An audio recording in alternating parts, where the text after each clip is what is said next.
Welcome to crime confession. తెలుసో తెలియకో క్షణికావేశంలో నేరాలు చేసి జైలుకి వెళ్ళి అక్కడ పరివర్తన చెంది బయటకు వచ్చి కొత్త జీవితం ప్రారంభించిన మాజీ ఖైదీలను పరిచయం చేసి ఈ కార్యక్రమంలో ఈ వారం మన గెస్ట్ శ్రీనివాస్ దాదాపు 30కి పైగా నేరాలు చేశారు. ఆ నేరాలు మర్డర్లు కావు, దొమ్మిలు కావు, దోపిడీలు కావు, కేవలం దొంగతనాలే. అతను ఎందుకు దొంగగా మారారు, దొంగగా మారిన తర్వాత ఈ 30 పైగా దొంగతనాలు ఏ విధంగా చేసేవారు, చేసిన సొత్తుని ఏం చేసేవారు, హ్యాపీగా దొంగతనం చేసి జైలుకి వెళ్ళి తిరిగి బయలు మీద బయటకు వచ్చిన శ్రీనివాస్ ఎందుకు కొత్త జీవితంలోకి అడుగు పెట్టాల్సిన అవసరం వచ్చింది అనే విషయాన్ని శ్రీనివాస్ అడిగి తెలుస్తున్నాం. శ్రీనివాస్ నమస్తే. శ్రీనివాస్, నువ్వు దాదాపు 30 పైగా చోరీ చేసినట్లుగా మీ రికార్డ్స్ చెప్తున్నాయి. అంటే పగలు దొంగతనం చేసేవాడవా, రాత్రి దొంగతనం చేసేవాడవా, ఒకటి చేసిన సొత్తుని ఏం చేసేవాడివి, దొంగతనం చేసిన విషయం ఇంట్లో చెప్పేవాడు లేదులా, మూడోది ఎందుకు మంచిగా మారి తిరిగి కొత్త జీవితాన్ని ప్రారంభించావు, అసలు దొంగగా మారడానికి గల కారణాలు, ఇవన్నీ చెప్తూ ఒక్కసారి ముందు మీ అమ్మగారు, మీ నాన్నగారు, మీ కుటుంబం గురించి చెప్పు. ఫస్ట్ అంటే దొంగతనం కోసం ఫస్ట్ దొంగతనం చేసాడు సార్. మీ అమ్మగారు ఎవరు, మీ నాన్నగారు ఎవరు, మీ ఊరు గురించి చెప్పు ఫస్ట్. మైనార్దనపల్లి సార్ మాది, వికారాబాద్ మండలం. మా అమ్మ పేరు అన్మయ్య, మా అమ్మ పేరు యాదమ్మ సార్. మాది ఊరు విలేజ్, పొలము పని చేసుకుంటూ ఉంటుంటే చదువుకుంటుంటే హైదరాబాద్కు దోస్తాలు ఎప్పుడు వచ్చేసిన సినిమాకి వస్తే నన్ను ఇడిచిపెట్టి వెళ్ళిపోతే అక్కడ ఆగమడిపోయినా.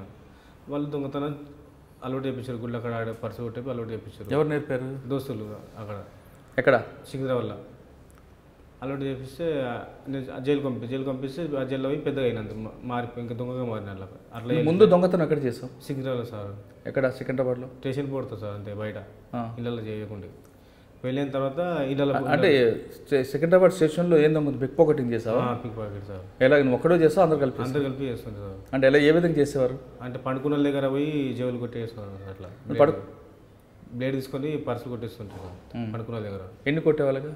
అంటే రోజుకు 2-3 కొడతాను సార్ అట్లా ఒక్కొక్కరు. ఎన్ని పర్సులు కొట్టావు? నేను 5-6 కొట్టిన సార్, రోజు కడుతూ ఉంటాయి సార్ అట్లా. ఒక నైట్ టైంలోనా? Night time sir, only night time. Station కానీ ఓన్లీ ఎక్కడ పోకుంటే. అంటే వాళ్ళు పడుకుంటారు కదా అక్కడ? పడుకున్నాకనే చేస్తుంటారు సార్ అంతే. అంటే మీరు కూడా పక్కన పడుకుంటారా, మామూలు కొట్టుకెళ్ళిపోతారు? మామూలుగా కూర్చుని చేసి కోసేస్తుంటారు సార్. కూర్చొని అట్లా చేసి జైలు కోసేస్తుంటారు కదా. వాళ్ళు స్టేషన్ బయట పడుకుంటారు, ఒకరికొకరు ఆనుకొని పడుకుంటారు కదా స్టేషన్ బట్టి. ప్లాట్ఫామ్ ట్రైన్ దొరక బయట పడుకుంటారు కదా, వాళ్ళు పక్కన పోయి పండుకున్న చేసి చేస్తుంటారు. పక్కన మీరు పడుకుంటారా? ఎవరు లేకుండా కాల్ చేసి అట్లా చేస్తుంటారు వాళ్ళు అందరు కలిసి. ఆ వేరే వాళ్ళందరూ మా వాళ్ళు చూసుకుంటారు, ఎవరు చూస్తే చెప్తారు అట్లా అట్లా చేస్తుంటారు. అట్లా ఎవరు చూడకుండా బయట మొదలు చూస్తారు సార్, ఎవరైనా వస్తారంటే చెప్తారు అట్లా చేస్తుంటే. జైల్లోకి పోయినాక అట్లా. అంటే అలా దొంగతనం చేసినప్పుడు ఎక్కువ డబ్బులు ఎవరితో దొరికేవి? అంత తెలియదు సార్, అంత ఐడియా లేదు. ఎవరు ఆర్పిఎఫ్లు పట్టుకున్నారు, జీఆర్పీలు పట్టుకున్నారు? అంటే పోలీసులే పట్టుకున్నారు మాకు, అంతే క్రైమ్ వాళ్ళు పట్టుకొని జైలు లోపలికి వేస్తే జైల్లో అట్లా చేయదు, ఎట్లా పెద్దగా చేయాలని చెప్పి దోస్తులు ఇంకా అయిపోయారు. అలా బయటకు వచ్చిన కలుస్తారా మాకు చూపెడతా అని చెప్పి వేరే చూపెట్టారు. ఇక అప్పుడు ఇళ్ళల్లో దొంగతనం చేసి పెట్టిన. ఇక ఎవరు నేర్పారు ఇళ్ళలో దొంగతనం? వేరే దోస్తులు పేరు మర్చిపోయాను సార్. అలా ఇళ్ళలో తాళాలు కొట్టి ఇట్లా పైసలు బంగారం తీసుకొని వస్తుంటాయి అంతే. ఎక్కువ ఏ ప్రాంతంలో చేస్తాం? రాజేంద్రలో, ఇక్కడ అమర్పేటలో వేసి, ఉప్పల్లో వేసినాం సార్. ఒక వెళ్ళిపోయి అట్లా. ఏ టైంలో చేసేవాడు? నైట్ 1 నుంచి 3 గంటలకు 4 గంటలకు ఎప్పుడైనా సార్. అంటే ముందు ఇల్లు చూసుకుంటావా లేదా? చూసుకుంటే వెళ్ళిపోతుంది అంతే, ఇల్లు ఏం చూసుకోకూడదు. ముందు రెక్కేయడం ఉండదు? అవన్నీ ఏం లేదు, దొరికితే లేక చూసుకుంటే లేకపోతే లేదు. ఎవరెవరు ఒక్కడవేనా ఇంకెవరు? ఒక్కనే పోతుంటే. అంటే ఒక ఇంటి తాళం వేసింది అనుకో, ఆ ఇంటిని ఎలాగా నువ్వు లోపలికి వెళ్తావు? తాళం ఇరుగొడుతుంది సార్. ఎంతో చిన్న కటింగ్ పేరు కానీ రాడు ఏదైనా పట్టుకొని పోతుంటే అది ఇరుగొట్టేస్తుంటే. లోపలికి పోయినాక తాళాలు నింపుతుంటే ఉన్నాయి లేవని చూస్తుంటే, ఉన్నాయి లేకపోతే ఉంటే అనేసిపోతే, లేకుంటే తాళం విరుగొట్టకుంటే మామూలుగా చేసేస్తూ వెళ్ళిపోతుంటే. ఏమైనా వస్తువు వేసుకొని వెళ్ళిపోతుంటే అలా పైసలు కానీ బంగారం. అలాగే ఉప్పల్లో ఎన్ని చేస్తావు, రాజేంద్రలో ఎన్ని చేస్తావు? ఉప్పల్లో అయితే 5-6 వేసిన సార్, రాజేంద్రలో అయితే 3 వేసినట్టు. వాళ్ళు 3 వేసి మళ్ళీ అమర్పేటలో వేసిన 5-6. అంటే పెద్ద ఇల్లు చూస్తావా లేదా చిన్న చిన్న సార్ అంతే? పెద్ద అంటే తెలియదు, పోతుంటే ఏ ఇంట్లో అవుతుందో తెలియదు. అట్లా ఏది దొరికితే చూస్తుంటే అంతే, చూసుకొని ఒకటి. అంటే లోపలికి వెళ్ళిన తర్వాత డైరెక్ట్ బెడ్రూమ్లోకి వెళ్తావా లేదంటే పూజ గదిలో తిరుగుతావు? అన్నీ నెంగుతుండే సార్ అంతే. పోగానే అన్ని చూస్తుంటాయి. ఫస్ట్ పోగానే అవన్నీ చూస్తుంటాయి, దేవుని గుళ్ళు అవన్నీ చూస్తుంటాయి. ఏడుంటాయి. బీరువా తాళాలు ఎక్కువ ఎక్కడ దొరుకుతుంటాయి? ఎందుకంటే అక్కడ నా సెల్ఫులలో బట్టల కింద అక్కడ పెడుతురు, పైన ఎక్కడన్నా కింద దేవుని కూడా పెడుతురు. అట్లా రాకుంటే విడిచిపెట్టేస్తారు, నేనైతే రాకుండా తాళం రాకుండా. ఎక్కువ డబ్బులు ఏ ఇంట్లో దొరికాయి? మేడిపల్లిలో దొరికినాయి సార్. ఎంత? 70,000 దాకా దొరికినాయి అంతే. 10 తులాలు బంగారం దొరికింది అంతే. ఏం చేసావు ఆ డబ్బులు తీసుకుని? డబ్బులు తీసుకొని ఖర్చు పెట్టుకున్నాం సార్ అంతే. అక్కడికి తిరిగాము. అప్పుడు పెళ్ళి అయిందా? పెళ్ళి అయింది సార్ అప్పటికి. దాని తర్వాత అంటే రాత్రులు మరి పోలీసులు పెట్రోలింగ్ ఉంటుంది కదా? ఉంటారు సార్. మరి ఎలాగ మీకు దొరకదు? ఎప్పుడు దొరకలేదు? వాళ్ళకి ఎప్పుడు కనిపించలేదు సార్. అయితే కనిపించలే. పోగానే అంటే ఇప్పుడు 12 కాగానే వేరే ఇంట్లో కూర్చుంటాడు పోయేటి.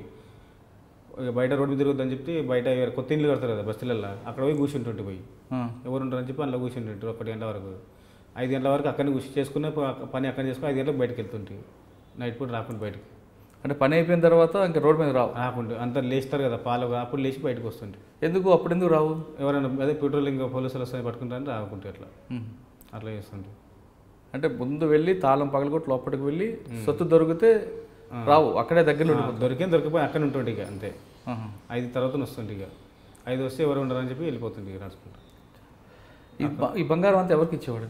అంటే ఈ మారోడలు దాంట్లో తెలియకుండా ఎవరు ఉంటారు అలా గిరిపెడుతుంటే అంతే. 2 తులాలు గిరిపెడుతుంటే 10-20 వేలు తీసుకుంటుంటే దాని తర్వాత పొలు దొరికితే మొత్తం బంగారం ఇచ్చేస్తుంది వాళ్ళకు.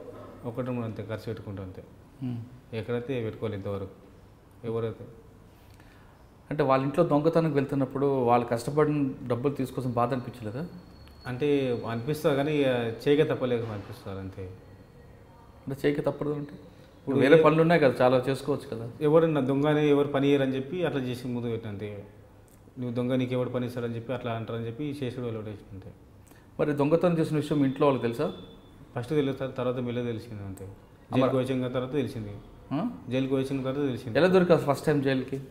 వెళ్ళదంటే ఇప్పుడు పట్టుకుని అంత రెడ్ హ్యాండ్గా దొరికినా సార్ అంతే. పట్టుకుని అంటే ఇంట్లో చేస్తుంటేనే ఏరియాలో సికింద్రాబాద్లో పట్టుకోగానే అక్కడ పట్టుకొని కొట్టి పంపించారు అంతే. జైలుకి పంపించారు. జైలు పంపించారు. జైలు పోయినాక ఈ దోస్తులు పోయి బయటకు వచ్చి వాళ్ళే కూడా వచ్చి ఒక పెద్దగా చేసిన. పోలీస్ స్టేషన్ ఇంటరాక్షన్ ఎలా జరిగేది? బాగానే కొట్టారు సార్. చెప్తే కొట్టకపోతే చెప్పకుండా కొడుతురు. చేయకుండా కానీ చెప్తుంటే చేయకుండా చెప్తుంటే ఇక అట్లా వేరే పేరు చెప్తుంటే ఇక చేయకుండా కానీ అట్లా. జైల్లో సార్ ఇక జైల్లో మంచిగా మారండి అని చెప్పి చెప్పారు. ఇక మారుతాం సార్ అని చెప్పి ఏదైనా ఓట్లు పెట్టంటే సార్ సూపరింటెండెంట్ సార్. జైల్లోకి వెళ్ళావు, జైల్లో కొంతకాలం మళ్ళీ బయటకు వచ్చావు కదా, వచ్చి మళ్ళీ దొంగతనం చేసావా? చేయలేదు సార్. అప్పుడు చేసినండి, ఇప్పుడు చేయలేదు. ఇప్పుడు కాదు అప్పుడు చేసా సార్. వచ్చి బయటకు వచ్చి పోతుంది. 6 నెలలు 3 నెలలు ఉండి వస్తుంటే కేసు అయిపోయాక బయటకు వచ్చి మళ్ళీ చేస్తుంటే. ఎక్కడెక్కడ చేసావు? సిగ్గిరాదు, అమర్పేట అక్కడనే. ఇక్కడ ఎందుకు ఆ ప్రాంతాలు ఎందుకు ఎంచుకున్నావు? అక్కడ తెలుసు కాబట్టి తెలుసు, ఏరియా తెలుసు కాబట్టి ఎక్కడ పోయినా అక్కడ తెలుసు. ఇక్కడ తెలియదు అని ఏంటి తెలిసిన గల్లీలే కదా సార్. తెలియని గల్లీలో పోతే మళ్ళీ ఆగబడుతుందని చెప్పి అక్కడ ఉంటుండే. అట్లా అక్కడనే అవుతుండే ఒక రాజేంద్ర సైడు.